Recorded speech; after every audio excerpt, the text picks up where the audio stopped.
السلام علیکم، میں ہوں انیلا اور اس وقت آپ موجود ہیں میرے یوٹیوب چینل انیلاز ناول پر۔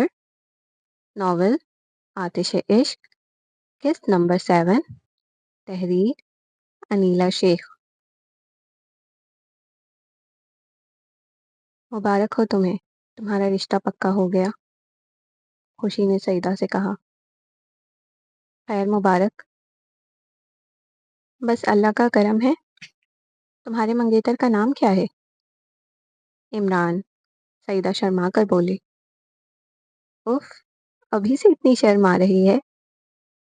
خوشی نے چھیڑا۔ تم بہت بدتمیز ہو گئی ہو۔ سعیدہ نے خوشی کو چٹکی کاٹی۔ اب تمہیں اس بات سے کوئی اعتراض تو نہیں کہ وہ تمہارے دور کے رشتے سے ماموں لگتا ہے؟ نہیں، تم نے جو کتاب دی تھی اسے پڑھ کر مجھے بہت مدد ملی اور میری معلومات میں بھی اضافہ ہوا ہے۔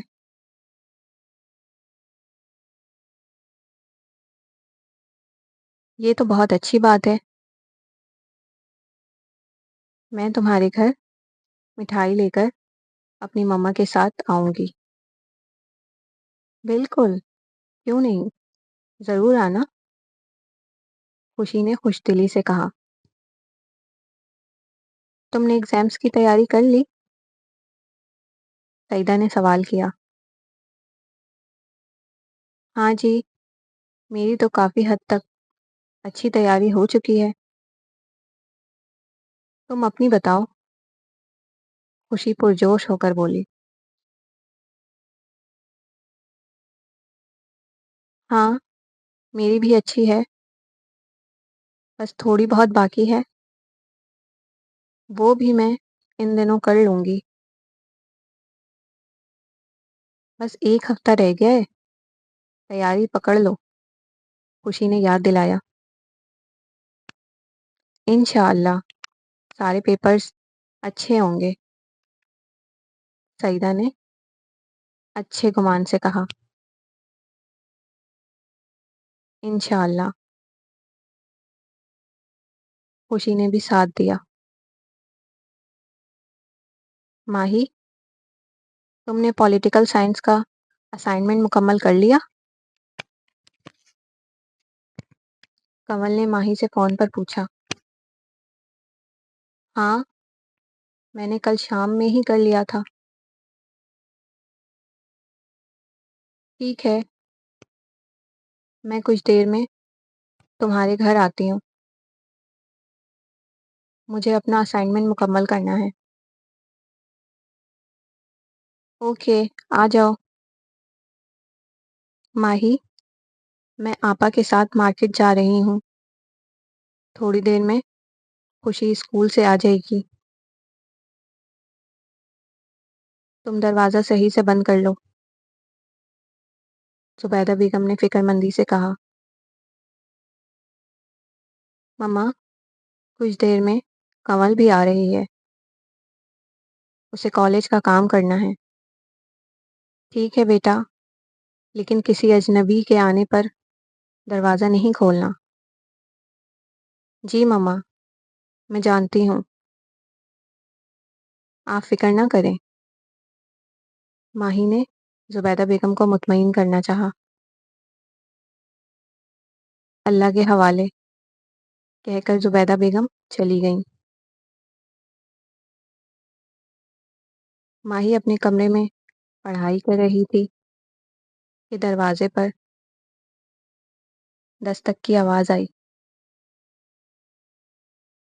لگتا ہے کنول آ گئی، یہ کہہ کر ماہی دروازے پر گئی۔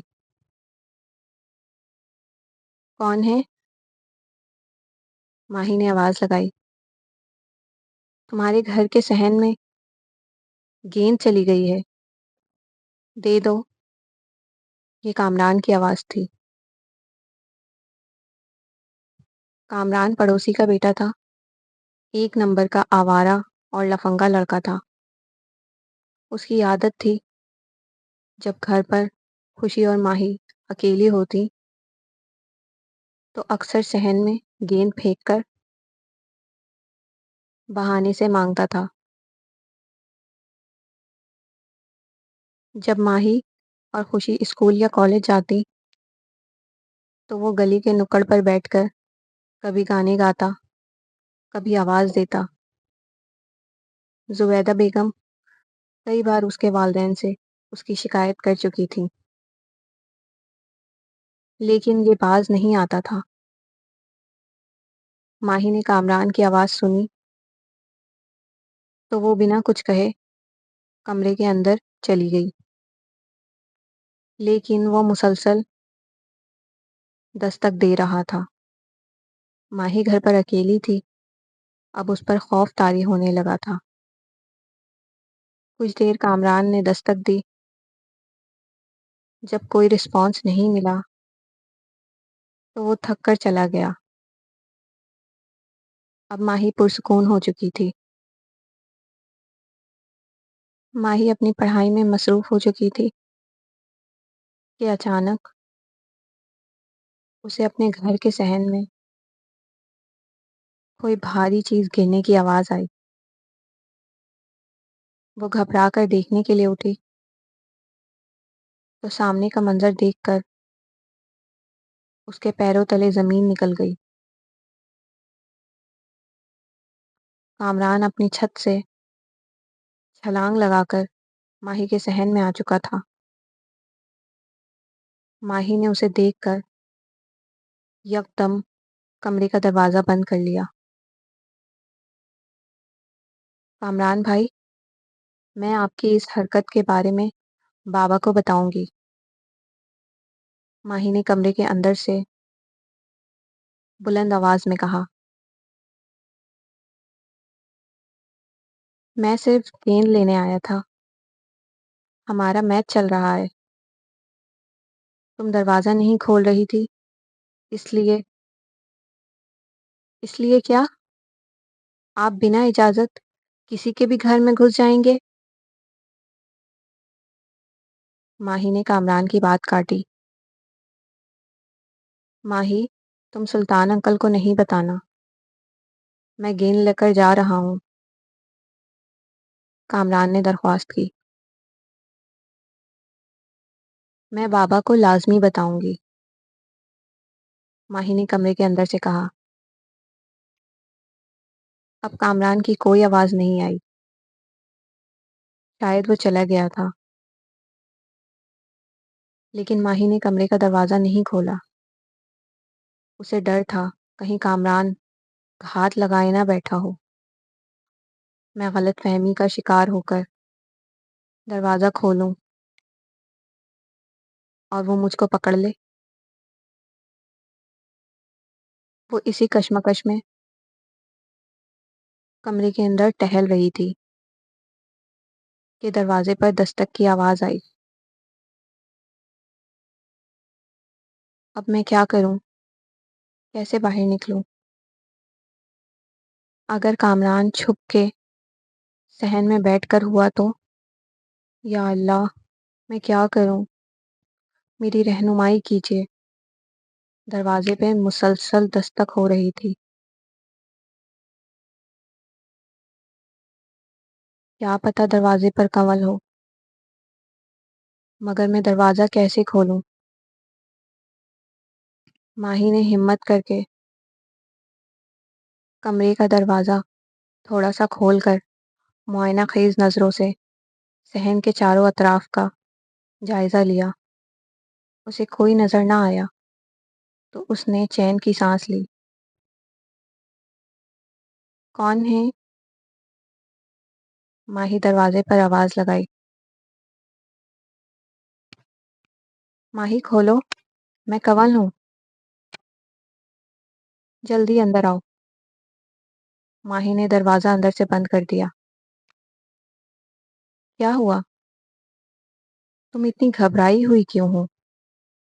کنول نے دیکھا کہ ماہی کے چہرے پر پسینہ تھا۔ کچھ نہیں، تم کمرے میں چلو۔ تم نے دروازہ کھولنے میں اتنی دیر کیوں لگائی؟ ابھی تم نہیں آتی تو میں واپس جانے والی تھی. سوری یار، دراصل میری آنکھ لگ گئی تھی، اس لیے میں نے دروازہ دیر سے کھولا. اچھا چلو کوئی بات نہیں. یہ لو جرنل، تم کام کرو، میں تمہارے لیے چائے بناتی ہوں. یہ کہہ کر ماہی کچن میں جانے لگی. رکو، میں بھی ساتھ چلتی ہوں. کمل اپنا بیگ رکھ کر کھڑی ہو گئی. ماہی نے اسباب میں سر ہلا دیا. ماہی، الائچی والی چائے بنانا. کمل نے خواہش ظاہر کی. جو حکم میرے آقا. ماہی نے ہنستے ہوئے کہا. ماہی، تمہیں معلوم ہے تم ہنستی ہوئی بہت پیاری لگتی ہو. یہ تو آپ کی ذرا نوازی ہے. نہیں نہیں، میں سچ کہہ رہی ہوں. اور تمہاری آنکھیں تو بہت دلکش ہیں، مجھے بے حد حسین لگتی ہیں. کیا بات ہے کنول، آج کھانے میں کیا کھا کر آئی ہو؟ تمہارے منہ سے شیریں ٹپک رہی ہے. جاؤ، میں نہیں بولتی. یہاں تو لوگوں کو سچی تعریفیں بھی راس نہیں آتی. کنول خفگی سے بولی. اچھا بھائی، سوری، اب ناراض نہ ہو. ماہی نے معذرت کی. ماہی، تم برا نہ مانو تو ایک بات کہوں؟ کنول نے کچھ دیر سوچنے کے بعد کہا. میں برا کیوں ماننے لگی بھلا؟ مان بھی سکتی ہو، کیونکہ بات میرے بھائی کے متعلق ہے. کنول، یار تم ہمارے بیچ میں اپنے بھائی کو کیوں لے آتی ہو؟ سنو تو صحیح، تمہیں پتہ ہے بھائی تمہیں اتنا کیوں پسند کرتے ہیں؟ مجھے نہیں معلوم. ماہی جھنجلا کر بولی. تمہاری ان سرمئی آنکھوں پر فدا ہو گئے تھے جب تم پہلی بار میرے گھر آئی تھی. تمہیں یاد ہے؟ اسکول کے یونیفارم میں ملبوس تھی. ہم اس وقت 8ویں جماعت میں زیر تعلیم تھے. میرے بھائی نے تمہیں اسی دن پہلی بار دیکھا تھا، اور وہ جب سے آج تک تمہارے پیچھے پاگل ہیں، جیسے تم اس اجنبی کے پیچھے پاگل ہو. یہ ساری باتیں تم کیسے جانتی ہو؟ مجھے بھائی نے بتایا تھا. مائی تم چھوڑو نا اس موبائل والے کو، میرے بھائی سے شادی کر لو. وہ اتنے ہینڈسم بھی ہیں، تم سے اتنا پیار بھی کرتے ہیں. وہ تمہیں بہت خوش رکھیں گے. یہ لو تمہاری الائچی والی چائے. ماہی نے کنول کی باتوں کو نظر انداز کیا.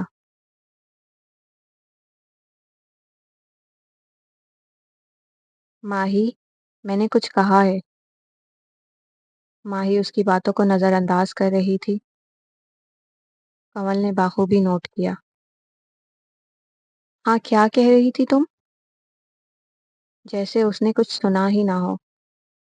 ماہی نے ایسے ظاہر کیا.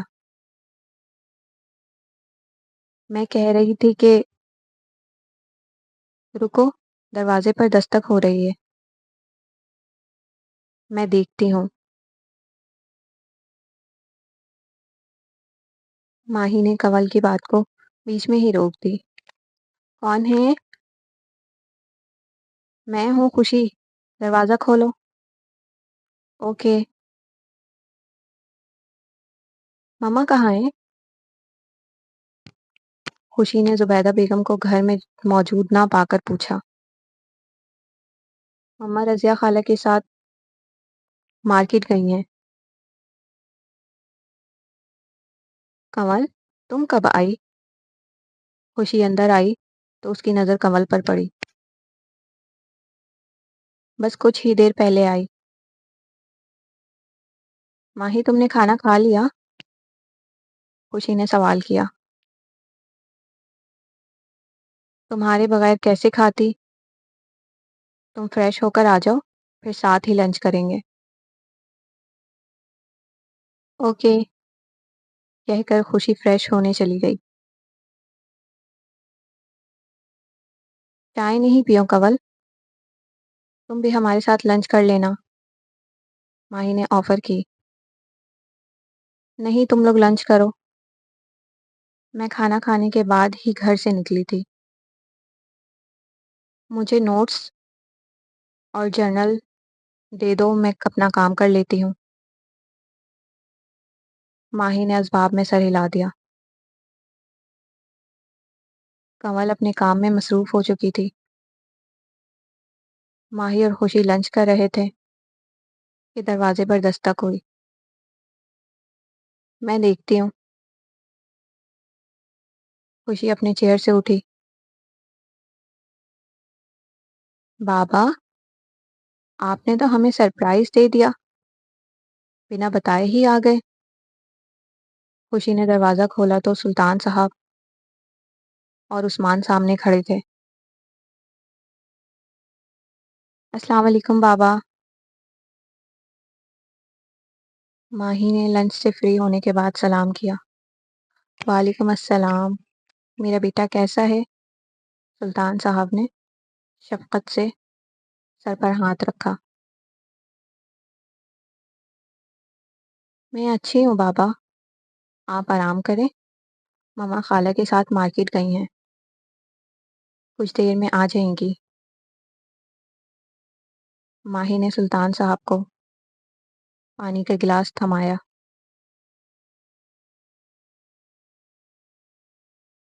بھکڑ اکیلے اکیلے کھانا کھا رہی ہے، بھائی سے بھی پوچھ لیا جاتا ہے۔ عثمان ڈائننگ ٹیبل پر بیٹھتے ہوئے بولا۔ میں کیوں پوچھوں؟ پہلے آپ ہی بول۔ روز محشر تیرا یہ خواب ضرور پورا ہو جائے گا۔ عثمان کھلکھلا کر ہنسنے لگا۔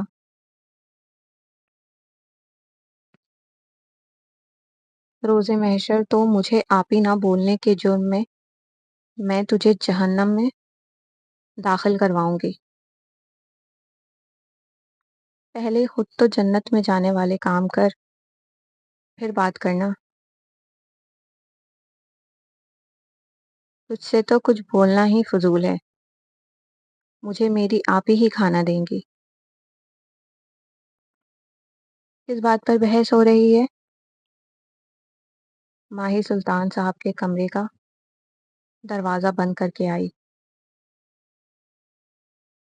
آپ ہی میں اس سے کھانا مانگ رہا ہوں تو کہتی ہے میں نہیں دوں گی۔ عثمان منہ بسورے بولا۔ اچھا رکو، میں تمہیں کھانا دے دیتی ہوں۔ خوشی کھانا کھا رہی ہے نا، اسے ڈسٹرب نہ کرو۔ یہ کہہ کر ماہی کچن میں عثمان کے لیے کھانا نکالنے لگی۔ دیکھا تو نے، آپ ہی ایسی ہوتی ہے، تیری جیسی نہیں، سمجھ آئی؟ عثمان نے خوشی کو منہ چڑھایا۔ ماہی میں نے کام کر لیا ہے، اب میں چلتی ہوں۔ کنول کمرے سے باہر آ کر بولی۔ آئی ایم سو سوری کنول، آج میں تمہیں بالکل ٹائم نہیں دے سکی۔ ماہی نے معذرت کی۔ کوئی بات نہیں، کالج میں ملتے ہیں، یہ کہہ کر کنول چلی گئی۔ کنول کے جانے کے 1 گھنٹے کے بعد زبیدہ بیگم گھر آئیں، ساتھ رضیہ بیگم بھی تھیں۔ اس لیے ماہی نے کامران والی بات ابھی بتانا مناسب نہیں سمجھا۔ ماہی بہت زیادہ ڈری ہوئی تھی۔ لیکن اس نے کسی کے سامنے اپنا ڈر ظاہر نہیں کیا۔ وہ سب کے سامنے نارمل بیہیو کر رہی تھی۔ یہ بات اس کے لیے بدنامی کا سبب بن سکتی تھی، اس لیے اس نے کنول سے بھی جھوٹ کہا تھا۔ سلطان صاحب بھی سفر سے تھک کر آئے تھے۔ وہ ان کو اس وقت پریشان کرنا نہیں چاہتی تھی۔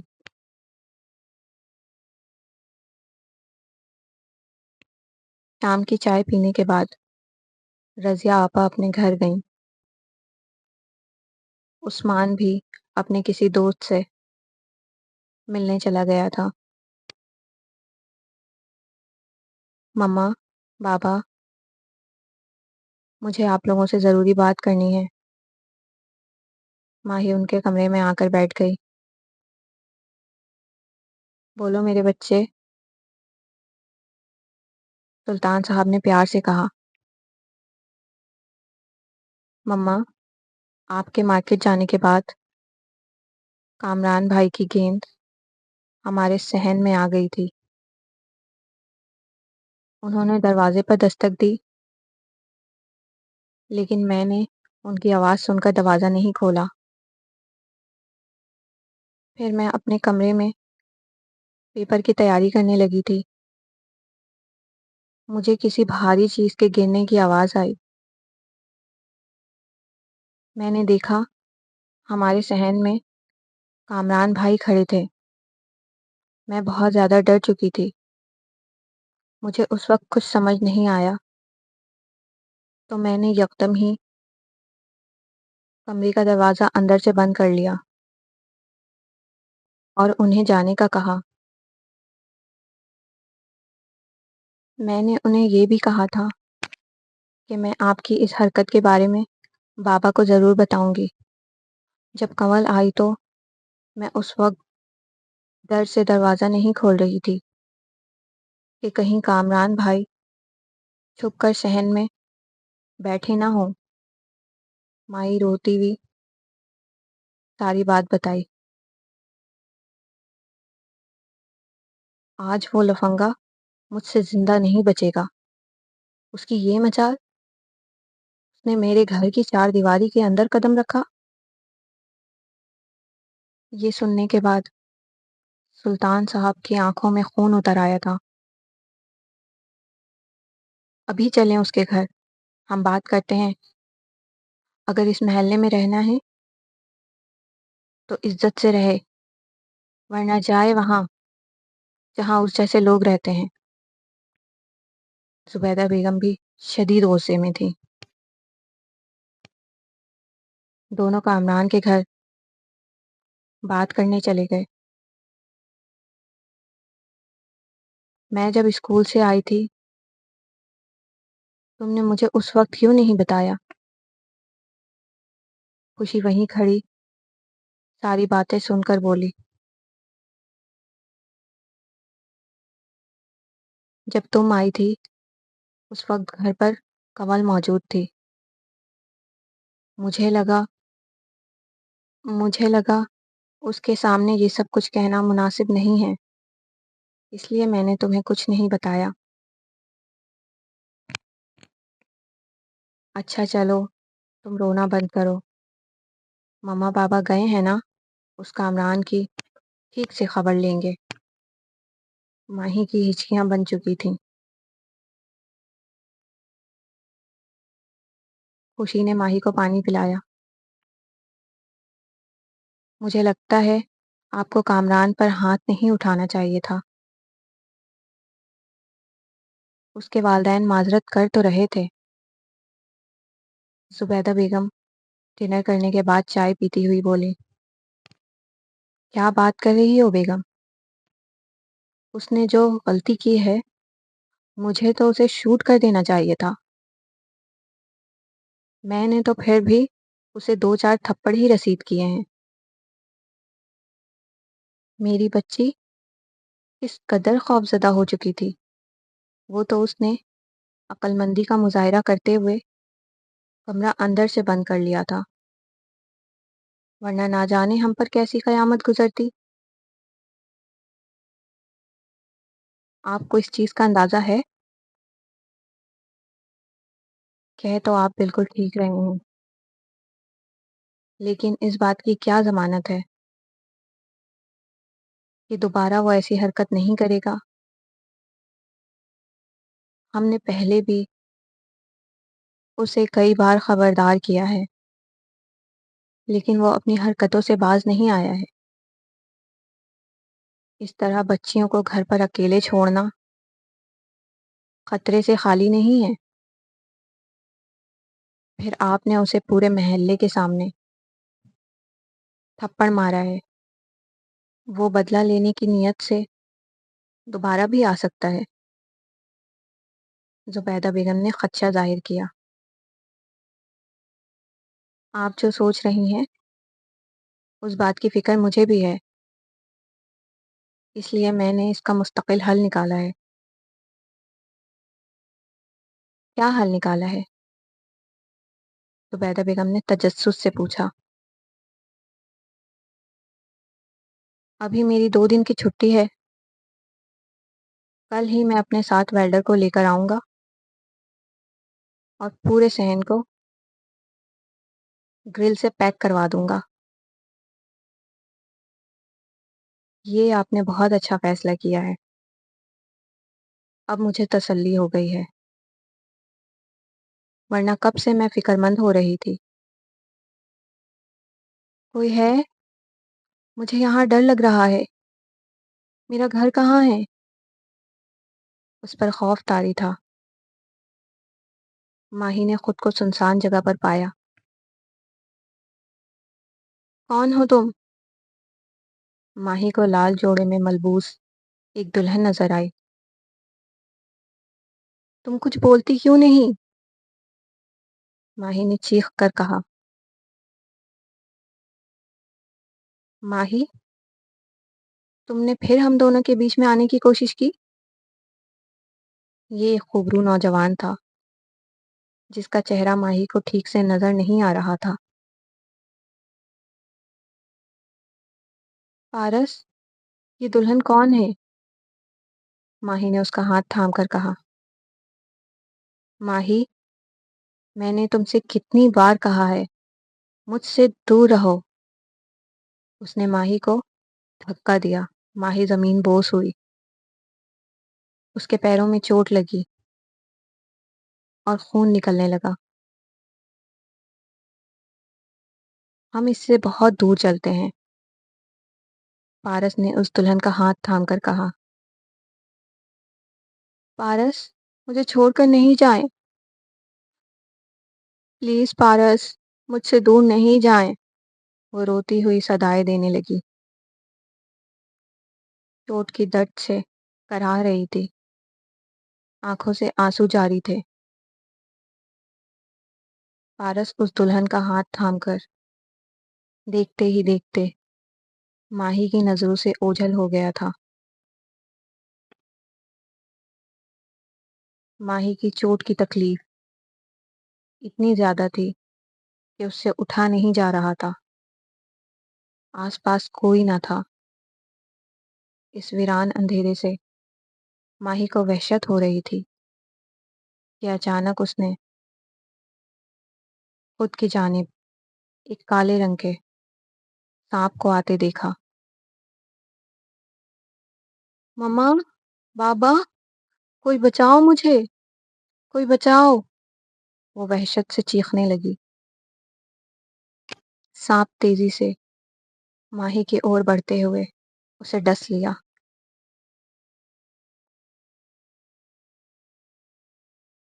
آتش عشق کے 7 ایپیسوڈ کا اختتام ہوا۔ آپ لوگوں کو یہ ایپیسوڈ کیسی لگی؟ اپنی رائے کا اظہار کامنٹ سیکشن میں ضرور دیں۔ آگے کی سٹوری اور بھی انٹرسٹنگ ہونے والی ہے، اس لیے میری ہر آنے والی ویڈیو کو لازمی دیکھیں، میرے چینل کو سبسکرائب کریں، بیل آئیکن کے بٹن کو لازمی پریس کریں تاکہ میری ہر آنے والی ویڈیو آپ کو بر وقت مل سکے۔ اپنا بہت زیادہ خیال رکھیے گا۔ اللہ حافظ۔